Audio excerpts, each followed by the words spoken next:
Emily había pasado la vida entera ocupando un lugar que nadie nombraba, pero que todos respetaban sin cuestionar, el de la hija útil, la que resuelve, la que se adapta, la que aparece cuando hay un problema, pero desaparece cuando llega el momento de ser reconocida.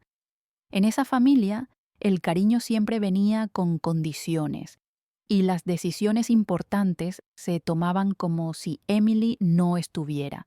No era un drama visible, no había gritos diarios ni escenas enormes, era algo más silencioso, más fácil de negar y por eso mismo más peligroso. Con los años, ella se convenció de que evitar conflictos era la forma de mantener la paz, y esa idea se volvió costumbre. Solo que, cuando Lucy creció, Emily empezó a notar que ese mantener la paz tenía un precio, y ese precio estaba cayendo sobre su hija sin que nadie lo dijera en voz alta. Lucy tenía 11 años y una manera muy particular de estar en el mundo. Era sensible, observadora, más callada de lo normal para una niña de su edad. No era tristeza, era otra cosa, como si siempre estuviera midiendo el ambiente antes de ocupar espacio. Lo único que la soltaba por completo era la música, especialmente cuando tocaba el violonchelo. Ese instrumento no era cualquiera, era antiguo, impecablemente cuidado, y para Lucy significaba más que un objeto caro. Era la única parte de esa familia donde ella sentía que no tenía que encogerse.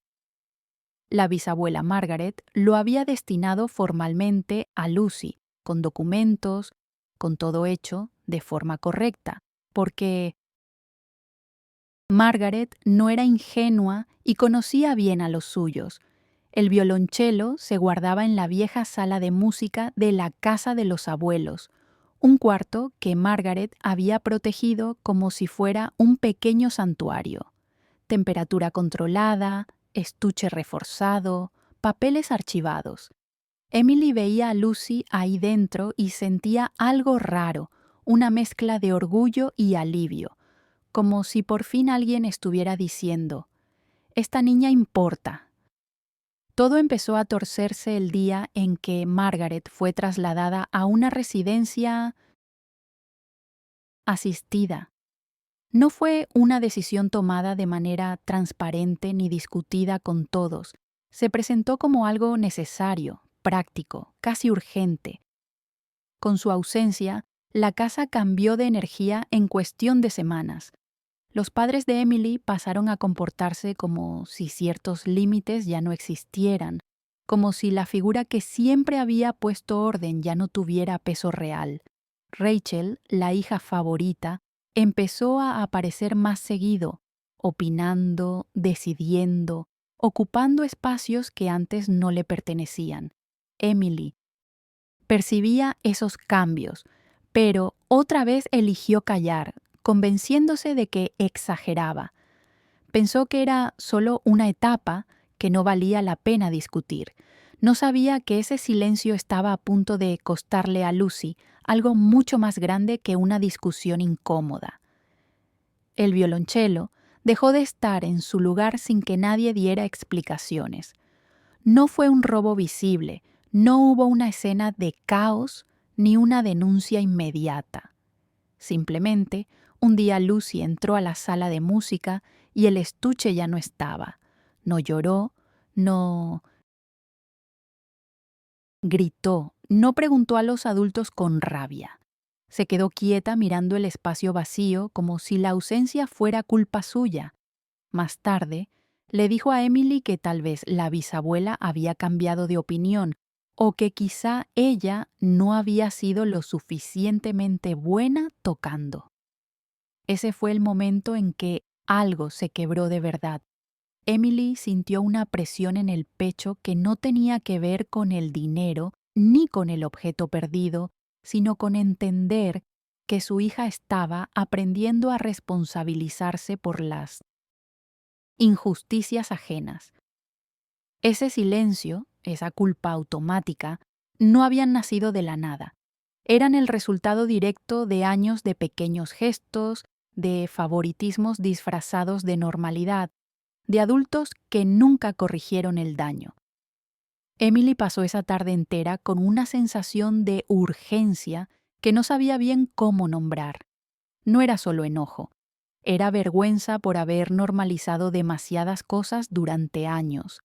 Recordó situaciones pequeñas que siempre había dejado pasar.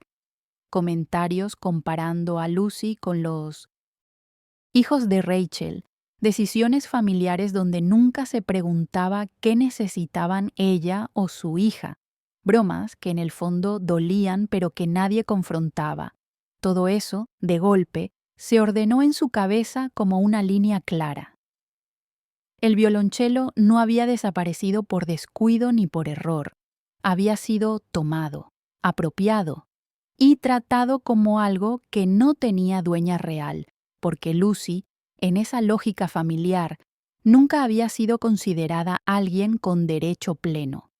Esa idea le revolvió el estómago más que cualquier grito habría hecho.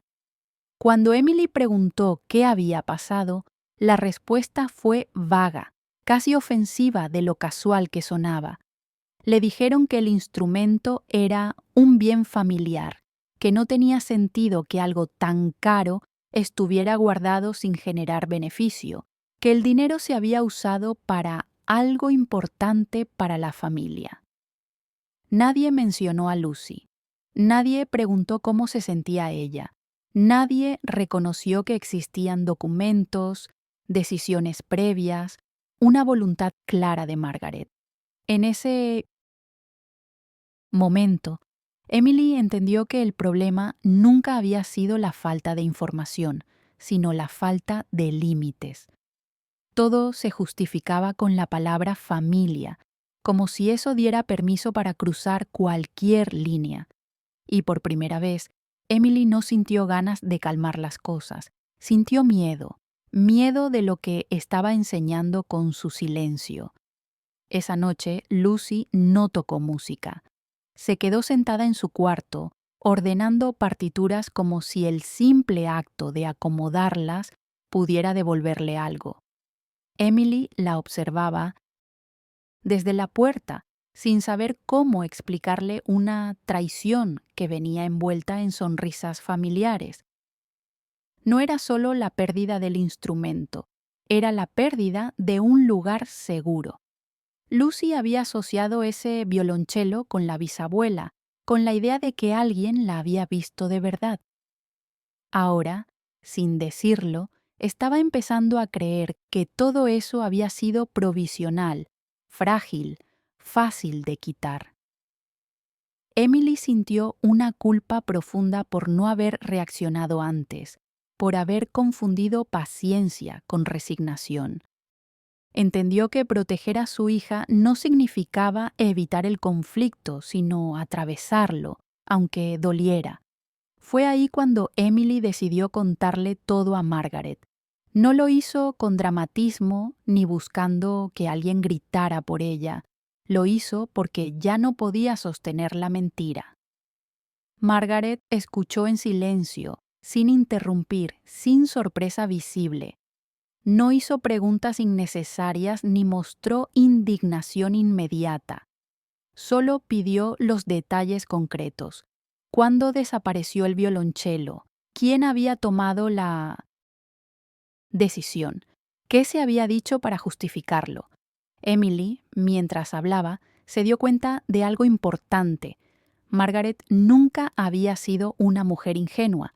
Había anticipado movimientos, había dejado todo documentado, había protegido lo que importaba de la única forma que realmente funciona cuando el cariño falla, con estructura legal.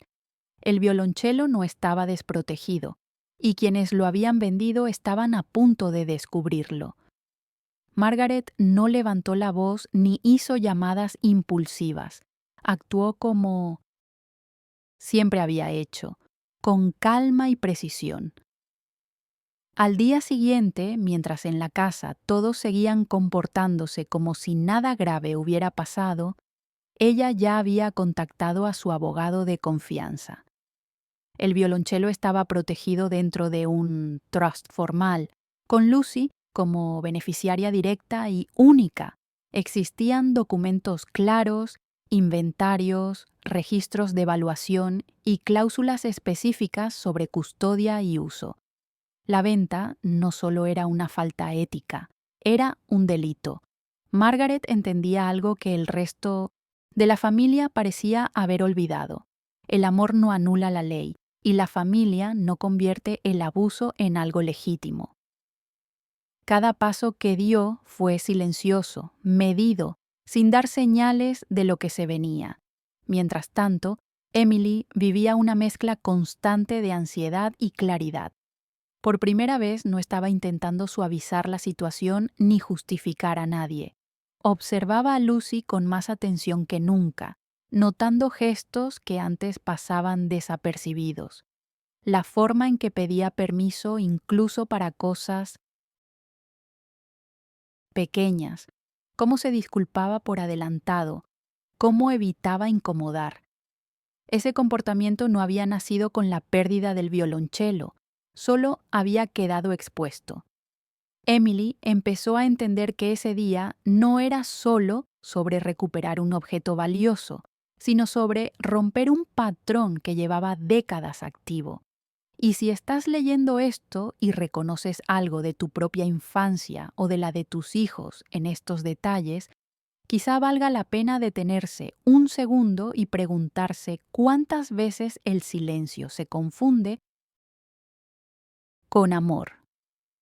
La confirmación de la venta llegó de la forma más banal posible, como suelen llegar las peores noticias en familias que se acostumbraron a no dar explicaciones.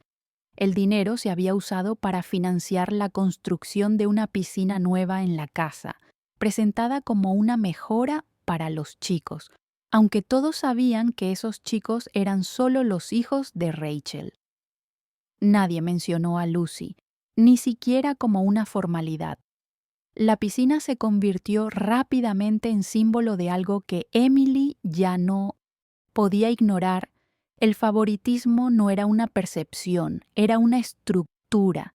Todo estaba pensado para reforzar quién importaba y quién debía adaptarse. Lucy observaba esas conversaciones desde un costado, en silencio, como si no tuviera derecho a sentirse afectada. Ese día, Emily entendió que la injusticia no siempre grita, a veces sonríe y sirve bebidas frías al borde del agua. Emily recuerda haber pensado, en medio de ese ambiente incómodo, que lo más peligroso no era la pérdida material, sino la naturalidad con la que todos seguían adelante. Nadie parecía cuestionar nada. Y es en ese punto donde muchas historias se parecen más de lo que uno cree. Si estás leyendo esto y algo de lo que pasó con Lucy te resulta familiar, no es casualidad. Hay familias donde el daño no se reconoce porque siempre se hizo así. Emily no escribió estas líneas para generar pena, sino porque sabe que hay otras personas atravesando situaciones parecidas y dudando de su propia percepción. Ese día, ella dejó de dudar. La fiesta de inauguración de la piscina se organizó con una rapidez que a Emily le resultó casi obscena. Invitaciones, mensajes en grupo, comentarios celebrando el esfuerzo familiar. Todo se movía como si nadie temiera consecuencias. Emily asistió sin discutir, no por resignación, sino porque Margaret le pidió que estuviera presente. No explicó mucho más. Solo dijo que había cosas que era mejor aclarar de frente y con testigos. Emily pasó esa mañana con el cuerpo tenso, cuidando cada gesto frente a Lucy, que no entendía por qué tenían que ir a un lugar donde ya no se sentía bienvenida. El silencio entre madre e hija era distinto ahora. No era sumisión, era contención. Emily sabía que algo estaba a punto de romperse, y esta vez no iba a ser Lucy. Margaret apareció cuando la reunión ya estaba avanzada. No entró buscando atención ni interrumpió conversaciones de golpe. Caminó despacio, saludó a algunos conocidos y se sentó como si fuera una invitada más. La diferencia era que ella sí sabía exactamente qué estaba pasando. Cuando pidió la palabra, no lo hizo para confrontar con emoción, sino para ordenar hechos. Explicó, con documentos en mano, que el violonchelo pertenecía legalmente a Lucy, que estaba protegido por un trust y que la venta había sido una apropiación indebida. No hubo insultos ni gritos, solo datos, fechas, firmas, cantidades. El ambiente se congeló. La narrativa de familia unida empezó a desmoronarse sin necesidad de escándalo. Emily observó a Lucy, que miraba a su bisabuela con una mezcla de sorpresa y alivio, como si por primera vez alguien estuviera hablando por ella en voz alta. La reacción no fue inmediata ni uniforme. Algunos invitados desviaron la mirada, otros intentaron sonreír incómodos, como si todo fuera un malentendido que se resolvería solo. Los padres de Emily se quedaron rígidos, atrapados entre la vergüenza y la incredulidad de haber sido expuestos sin posibilidad de control. Rachel fue la única que intentó hablar, pero no para negar los hechos, sino para justificarlos. Habló de familia, de necesidades, de prioridades. Margaret no la interrumpió. Esperó a que terminara y luego dejó claro algo que nadie quería escuchar. El amor no da permiso para disponer de lo que no es propio. Esa frase, dicha sin énfasis, tuvo más peso que cualquier acusación directa. Las notificaciones legales se entregaron ese mismo día. No hubo amenazas ni dramatismo, solo consecuencias. Se exigía la devolución inmediata del dinero obtenido por la venta, se informaba la nulidad de cualquier decisión tomada sobre bienes que no les pertenecían y se dejaba claro que la casa nunca había sido legalmente de quienes la administraban como si lo fuera. Emily sintió una mezcla extraña de alivio y duelo. Alivio porque, por fin, alguien había puesto límites reales. Duelo porque entendió que esa ruptura no tenía vuelta atrás. No era una discusión más, era el final de una forma de relación que se había sostenido únicamente gracias a su silencio. Después de ese día, nada volvió a organizarse como antes. Las llamadas se volvieron escasas, los mensajes dejaron de llegar y el relato que circulaba fuera de ese núcleo familiar cambió de forma. Ya no era la historia de una familia generosa que había invertido en su hogar, sino la de un abuso que había salido a la luz. Emily no intentó explicar nada ni defenderse. Entendió que justificar siempre había sido parte del problema. Lucy, por su parte, empezó a hacer algo nuevo. Hacía preguntas, no con rabia, sino con curiosidad. Preguntaba por los papeles, por las decisiones, por qué antes nadie había dicho nada. Emily no suavizó las respuestas. Habló con honestidad porque sabía que esa era la única forma de no repetir el patrón. Emily recuerda que esa noche, ya en casa, pensó en cuántas personas llegan hasta este punto de una historia y sienten una mezcla rara de alivio y miedo, porque romper una dinámica familiar duele, incluso cuando es lo correcto. Si llegaste hasta aquí leyendo, tal vez desde otra ciudad, otro país, o incluso desde una situación parecida, vale la pena decirlo. No todas las rupturas son fracasos. Algunas son la única manera de proteger a quien viene después. Emily escribió este relato sabiendo que no es una excepción, sino parte de algo que muchos viven en silencio. El violonchelo fue recuperado sin ceremonia. Volvió a la casa dentro del mismo estuche reforzado, con los documentos revisados y una nueva capa de protección legal alrededor. Margaret se encargó de que quedara claro que ese instrumento no volvería a quedar a merced de decisiones ajenas. La sala de música fue reabierta, revisada, asegurada, y por primera vez en mucho tiempo, Lucy entró ahí sin miedo de perder lo que era suyo. No tocó de inmediato, se sentó, apoyó la mano sobre la madera y respiró hondo, como si necesitara comprobar que esa seguridad era real. Emily observó esa escena con una mezcla de orgullo y tristeza, consciente de que había permitido demasiado antes de llegar a ese punto. Margaret también regresó a la casa, no como invitada ni como alguien que debía justificar su presencia, sino como lo que siempre había sido, la dueña legítima. Ajustó contratos, revisó accesos, cerró espacios que habían sido usados sin permiso. No lo hizo por venganza, sino por responsabilidad. Emily entendió entonces que cuidar también es poner reglas claras. Lucy empezó a tocar nuevamente, esta vez con otra postura, menos encogida, más segura. No era solo técnica, era algo interno que estaba cambiando.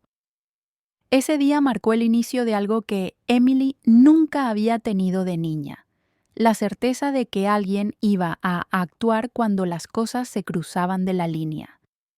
Las consecuencias para quienes habían cruzado el límite no tardaron en llegar.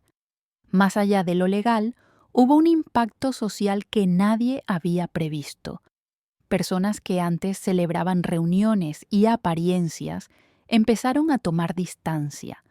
La historia completa se filtró sin necesidad de explicaciones públicas, porque los hechos hablaban solos. Rachel perdió apoyos que daba por garantizados, y los padres de Emily se enfrentaron por primera vez a la idea de que sus actos tenían un costo real. Emily no sintió satisfacción con eso, sintió cierre. Entendió que proteger a Lucy implicaba aceptar que no todas las relaciones merecen ser conservadas solo por el vínculo de sangre. Lucy, mientras tanto, comenzó a cambiar de forma sutil pero constante. Ya no pedía permiso para practicar, no se disculpaba por ocupar la sala, no bajaba la voz cuando hablaba de lo que le gustaba. Empezó a prepararse para audiciones con una seriedad tranquila, acompañada por profesores que ahora la tomaban en serio porque el instrumento estaba de vuelta donde debía estar. Emily observaba esos avances como quien presencia algo frágil pero poderoso. No había euforia, solo coherencia. Lucy estaba aprendiendo que su talento no era un favor concedido por la familia, sino algo propio, algo que merecía cuidado y respeto. La audición para la orquesta juvenil llegó sin grandes anuncios. No fue presentada como un triunfo anticipado ni como una revancha. Era simplemente el siguiente paso. Lucy se preparó con concentración, sin la presión de demostrar nada a nadie más que a sí misma. El día de la prueba, Emily notó algo distinto: la ausencia de culpa. Lucy no se sentía responsable por ocupar ese lugar ni por quererlo. Tocó con firmeza, sin apurarse, sosteniendo cada nota con una seguridad que no tenía meses atrás. Margaret estuvo presente, sentada entre el público, sin intervenir, observando. Para Emily, ese momento cerraba un ciclo que había empezado mucho antes del violonchelo, mucho antes incluso de Lucy. Cuando llegó la confirmación de que Lucy había sido aceptada, no hubo celebraciones exageradas. Hubo una conversación tranquila en la cocina, una sonrisa compartida, un abrazo largo. Emily entendió que la verdadera victoria no estaba en la orquesta, sino en todo lo que había sido necesario para llegar hasta ahí. Lucy no solo había recuperado un instrumento, había recuperado una voz. Ya no se encolvía ante la injusticia ni asumía pérdidas como si fueran merecidas. Emily, al verla, supo que romper con el papel de hija sumisa había sido doloroso, pero imprescindible. El precio había sido alto, pero el resultado era claro. Con el tiempo, Emily dejó de pensar en ese día como una explosión y empezó a verlo como un ajuste necesario. Nada se había resuelto con gritos ni discursos emotivos. Se había resuelto con límites, acciones y consecuencias. Emily también cambió. Dejó de responder mensajes que buscaban volver a instalar la culpa. Dejó de justificar decisiones que ya no le correspondían. No hubo reconciliación forzada ni escenas de cierre perfectas. Hubo distancia, y esa distancia resultó ser más sana que cualquier falsa armonía anterior. Emily entendió que no estaba perdiendo una familia, sino soltando una estructura que nunca había sido segura para ella ni para su hija. Hoy, cuando Lucy toca el violonchelo, no lo hace con la sensación de que algo puede serle quitado en cualquier momento. Toca sabiendo que hay adultos que la respaldan, que existen reglas claras y que su talento no depende de agradar a nadie. Emily observa esa escena muchas veces en silencio, consciente de que ese cambio no fue mágico ni fácil, sino el resultado de haber dicho basta en el momento justo. Esta historia no termina con todos felices ni con relaciones reparadas, pero termina con algo más importante. Una niña que aprendió que el amor verdadero no pide silencio a cambio, y una madre que, por primera vez, eligió no callar. Emily a menudo revive mentalmente ese día, no porque fuera el más sonoro, sino porque fue el más definitivo. Fue cuando comprendió que proteger no se trata de dar demasiadas explicaciones ni de intentar convencer a quienes nunca quisieron escuchar. Se trata de actuar. Se trata de afrontar las consecuencias. Al mirar atrás, se da cuenta de que el violonchelo fue solo el detonante visible de algo que había estado mal durante mucho tiempo. La diferencia es que esta vez alguien puso un límite real. No había vuelta atrás porque antes nunca había sido justo. Y aceptarlo le trajo una paz extraña, silenciosa pero sólida, que Emily nunca había experimentado en esa familia. Lucy sigue creciendo con este recuerdo como punto de referencia, no como un trauma. Sabe lo que perdió, pero también sabe, sobre todo, lo que recuperó. No solo un instrumento raro y caro cargado de historia, sino la certeza de que su existencia no necesita ser disminuida para encajar en estructuras injustas. Emily observa a su hija y comprende que ese día marcó el final de un ciclo que se extendió por generaciones. No hubo perdón forzado ni finales perfectos. Había algo mejor: verdad, protección y libertad de elección. Y eso, para ellos dos, fue el principio de todo.